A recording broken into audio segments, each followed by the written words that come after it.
I'm Tom Ferro from Scott Laboratories. I'm a technician. What you're about to see is what a Scott Laboratories technician would do on a press check. I just want to remind you to always follow lockout, tagout, and confined spaces procedures. I hope that what you're about to see will help you. Thank you.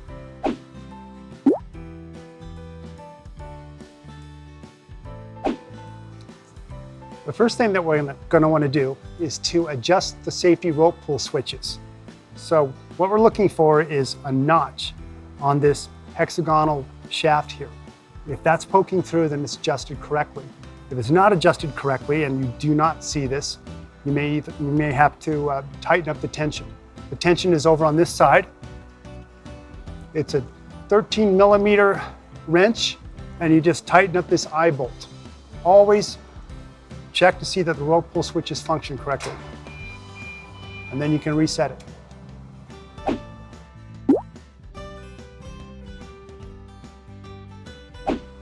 Very important to lubricate the drum.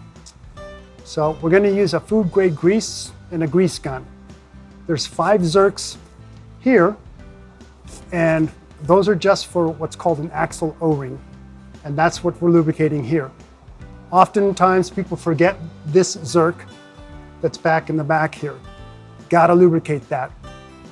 Just a couple of squirts should be enough. There's also a zerk in the back for the axle. Don't forget to do that, but that's the only real grease that you're going to use on this machine. Here you'll see there's a gauge, and it's set for 5 bar. That's what we want to set it for. That operates all of the pneumatics. To go below 2.4 bar on this gauge, you're going to get an error code. It's going to say compressed air or plant air. You see here we have air tool lubricant, and what that's doing is it's lubricating your pneumatic valves. Make sure that that's topped off every time you do a press check. Do a couple of identification here, some components. Here we have the transducer.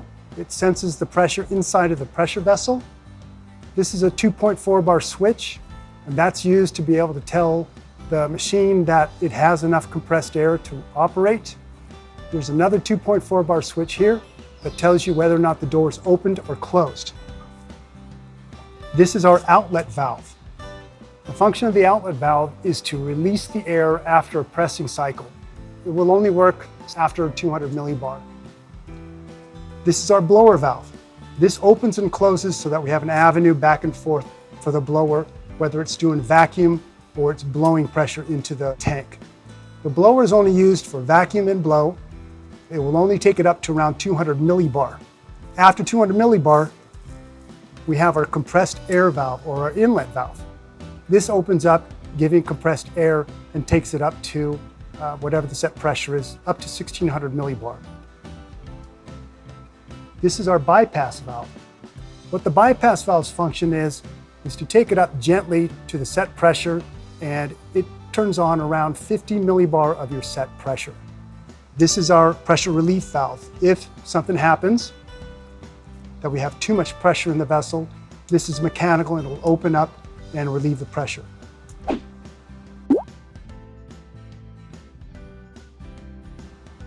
Okay, so now we're going to move on to the drum drive motor. We're going to look for any leaks that might occur, any gear motor, oil that's out. There's also a place that you can check to see the condition of it. All you're going to do is put your finger in there to see if there's any oil in it. This is fairly new, so you're probably not going to have any problems. Now we're going to move to the brake. So we're going to remove the fan cover.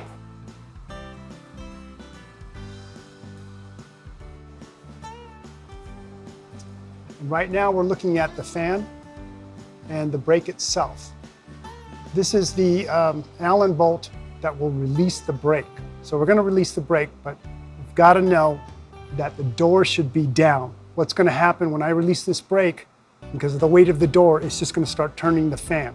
I'll show you that right now. Now, there's not a whole lot of weight on this particular press's door, but you can see the brake is released. I can turn the fan. Now, the whole purpose of removing this is to get to the brake itself look at the condition of the brake and check the gap. Also, we're taking this rubber piece off simply to remove any brake dust.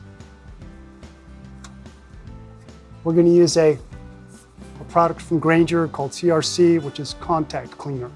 And it dissipates very quickly. There won't leave any residue on it. Now at this point, we can see the condition of the brake. There's plenty of meat on that brake still. Then we're going to tighten the brake back down.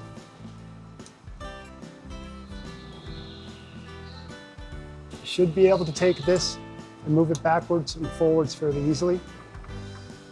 And then the fan won't move at all. If there was anything wrong with the brake, if it doesn't stop in the right positions, or it makes a slow stop, or there's maybe some smoke coming from it.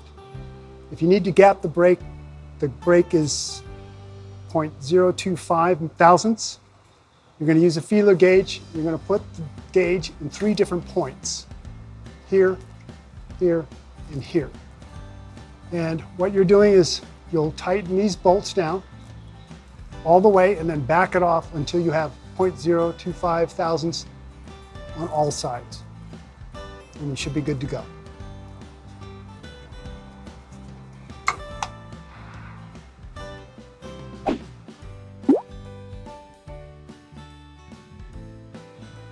Moving on from the drive, we're going to the drive chain, here and here. We're going to check the tension by simply pushing up and pulling down. There should be a little bit of lash, but for the most part, you need it nice and tight.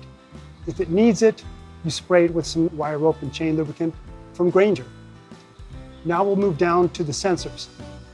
This is the 0 set point sensor, which tells it, okay, I'm in filling position or pressing position. The other sensor here is the counter. When the sprocket passes this sensor, it resets to 0, so it knows exactly where it is at all times.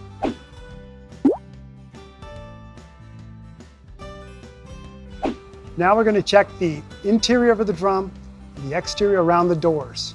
So, first thing we're going to check is the exhaust valves. There's several of these on this particular machine. We want to be sure that the exhaust porthole is open, that a mud dauber or a hornet hasn't made a nest up in there.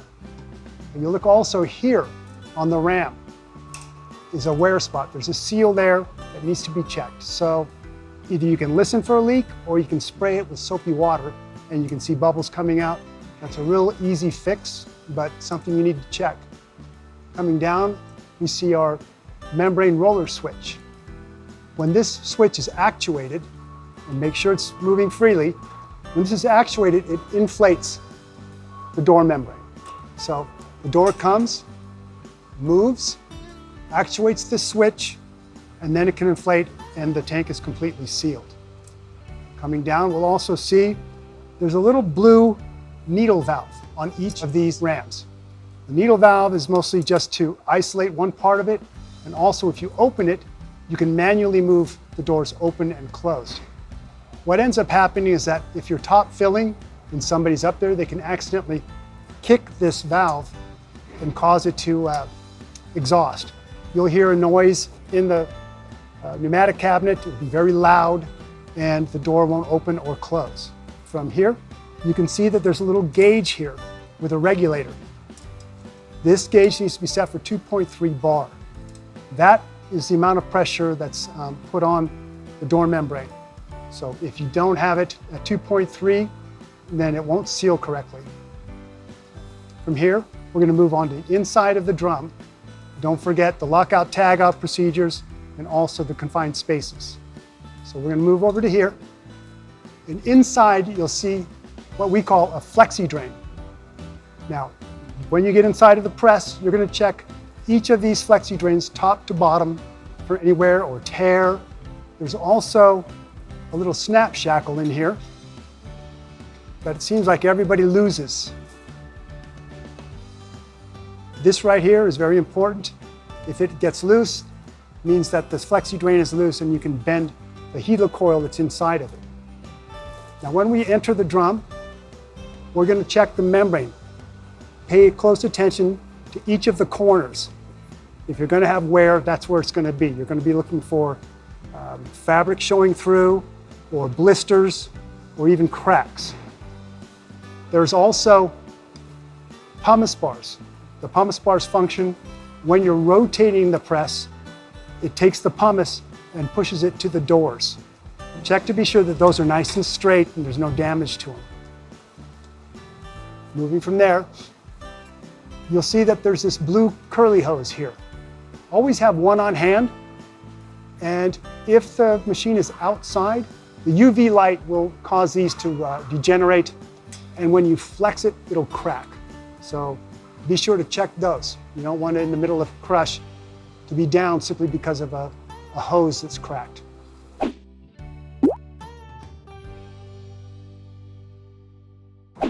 Okay, so now we're going to check the juice cap, pull tab seals, and also we'll be checking the flange fixing bolts. So you just pull this tab out, spring loaded, comes up.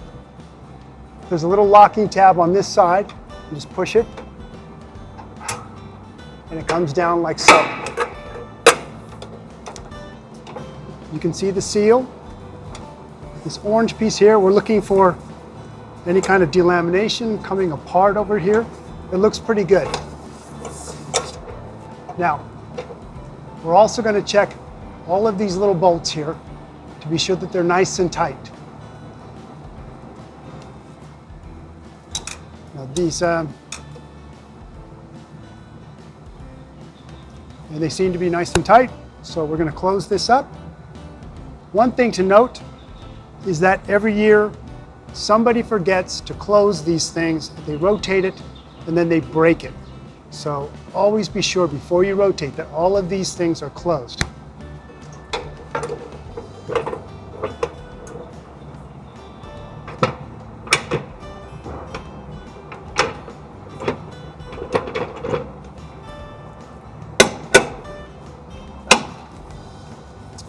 Okay. From here, we're going to move on to our product valve. We're going to go over to the HMI, open it and close it just to be sure that it's working correctly. Right now it's in closed position. It has a little indicator at this side, a little orange indicator that says whether it's opened or closed. So now we're going to test it. My colleague is over at the HMI and he's opening and closing the valve. Close it, please. Open it, please. Close it. Oh, okay. We see that it's closed. It's working properly. That's pretty much a press check in a nutshell. I hope it helps. If you have any questions, feel free to give us a call at Scott Laboratories. We're always there for you. Thank you.